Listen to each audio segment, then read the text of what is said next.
Hi guys, welcome to my YouTube channel Shivit tiny world. तो अब मैं आपके साथ शेयर करने जा रही हूँ बनारस का अपना एक्सपीरियंस, जो कि बहुत ही अमेजिंग एक्सपीरियंस था। मैं सारी डिटेल्स इस वीडियो में आपके साथ शेयर करूँगी कि कहाँ कहाँ आपको घूमना चाहिए और कैसे आप 1 से 2 दिन में बनारस कवर कर सकते हो। तो हम लोग अयोध्या आए हुए थे, यहाँ से हम जा रहे हैं बनारस। अयोध्या से बनारस पहुँचने में लगते हैं 4 घंटे, और अगर आप ब्रेक लेते हो बीच में तो 5 घंटे में आप इजीली बनारस पहुँच जाते हो। तो हमने जाते ही हमारा प्लान था कि हम लोग अराउंड 5 बजे पहुंचेंगे और हमें दशाश्वमेध घाट की आरती देखनी थी। तो हमने वहीं का मैप लगाया और वहाँ जहाँ पे भी मतलब गाड़ियाँ रोक रहे थे, हमने वहीं पे अपनी गाड़ी से हम लोग उतर के हमने वहाँ से रिक्शा कर लिया। तो रिक्शे ने हमें ऑलमोस्ट इस जो दशाश्वमेध घाट था उससे 1 किलोमीटर पीछे छोड़ा, और वहाँ से हम पूरा वॉक करके दशाश्वमेध घाट पहुँचे। ऑल्दो हमें जो आरती थी वो बहुत पीछे से देखने को मिली, क्योंकि इतना ज़्यादा रश था। प्लस हमें वहाँ के लोकल लोगों ने बताया कि अगर आपको 6 से 7 की आरती देखनी है तो लोग ऑलरेडी 3 बजे से ही बैठना शुरू हो जाते हैं, वहाँ पे अपनी जगह लेना शुरू कर देते हैं। साथ ही साथ वहाँ के जो आसपास के घर हैं या लॉज हैं वो लोग भी ऑफ़र करते हैं आपको आरती देने के लिए, जिसका मतलब कोई 200 या 300 पर पर्सन ले रहा है। वो अपने व्यू के अकॉर्डिंग, जिसके घर से जितना अच्छा व्यू आ रहा है उस अकॉर्डिंग वो पैसे लेते हैं। वहाँ से आप आरती देख सकते हो।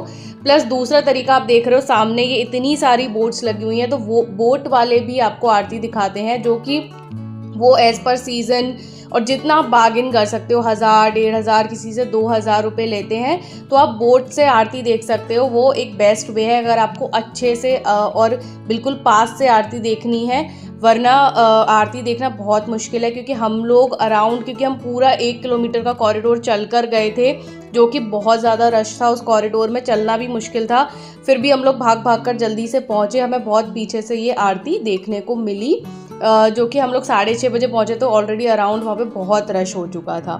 उसके बाद फिर हमने आरती से वापस आए, और वापस आते समय हमने पूरा जो नया कॉरिडोर बना है वो एंजॉय किया।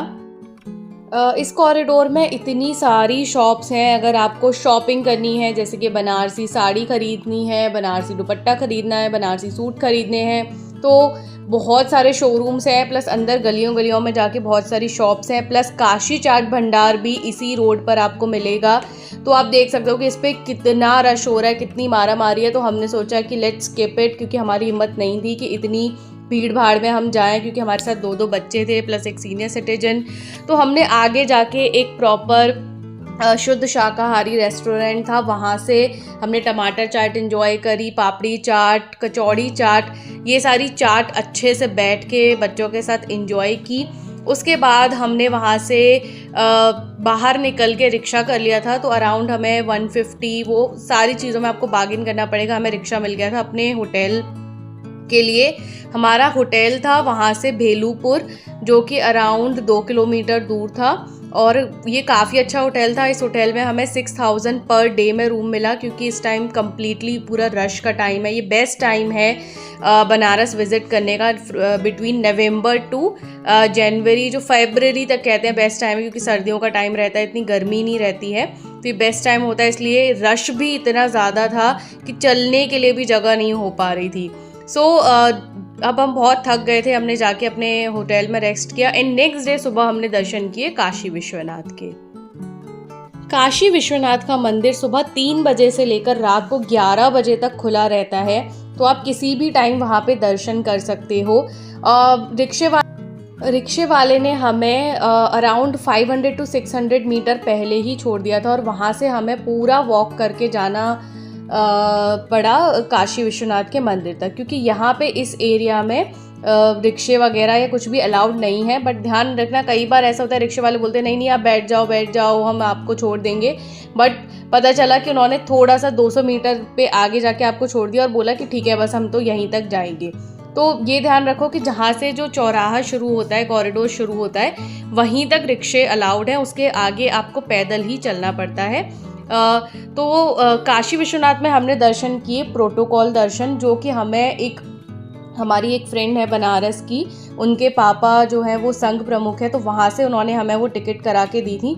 तो 2 तरीके हैं, या तो आप सुगम दर्शन ऑनलाइन दर्शन कर लो, तो जिसकी टिकट हमने चेक किया था तो वो अवेलेबल नहीं थी लास्ट मिनट पे, तो हमने दूसरे तरीके से प्रोटोकॉल तरीके से दर्शन किए, जो कि हमें सिर्फ 20 मिनट में दर्शन हुए।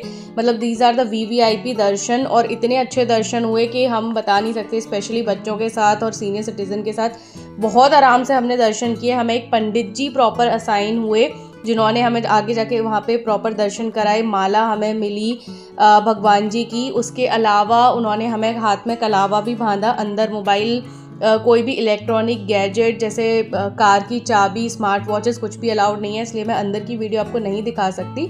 उसके बाद हम जब बाहर निकले, हमने गेट नंबर 4 से एंट्री की थी और वहीं से हम लोग बाहर निकले गेट नंबर 4 से। सिर्फ वहाँ पर सुगम दर्शन एंड प्रोटोकॉल दर्शन वाले के लिए अंदर फ़ोन रखने की भी अरेंजमेंट है, और साथ ही साथ जूते चप्पल जमा करने की भी अरेंजमेंट है।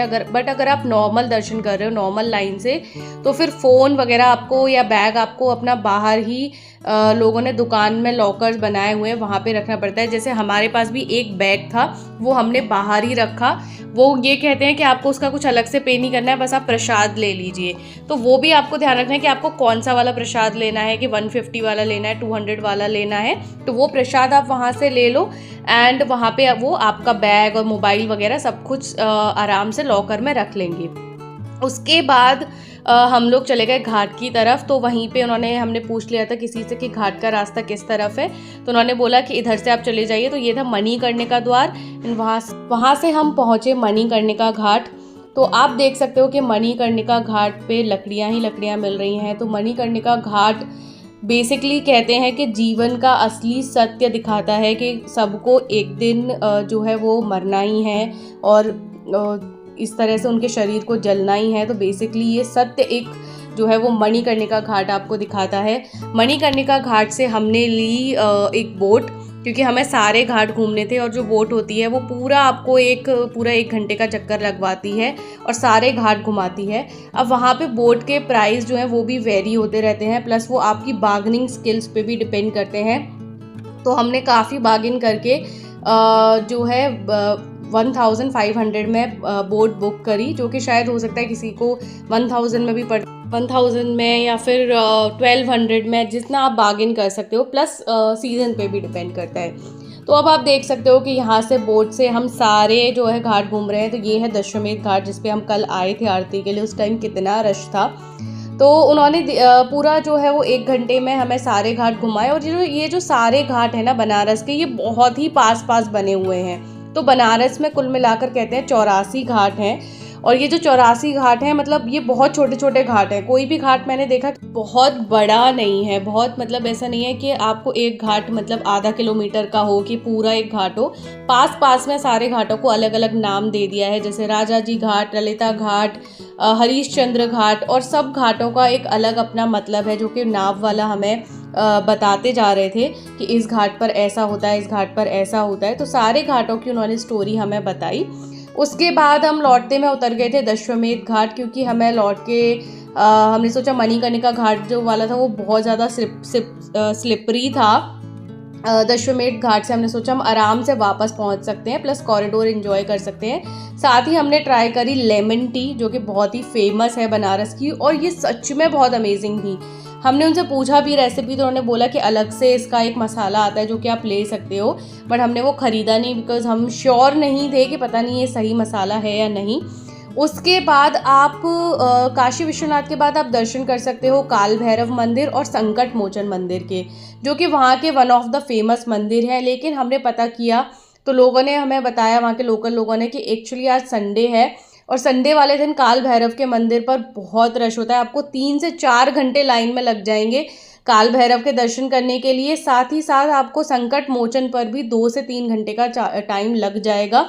तो बच्चों के साथ हमने सोचा कि हमारे लिए आई थिंक इस बार तो पॉसिबल नहीं है, क्योंकि हम सारी जो है वो फीमेल्स ही गई थी, हमारे साथ कोई मेल नहीं था। तो हमने सोचा कि इतना 2-3 घंटे बच्चों को लाइन में हैंडल करना, इतना धक्का मुक्की में करना, कोई बात नहीं, इस बार हम वो दर्शन रहने देते हैं।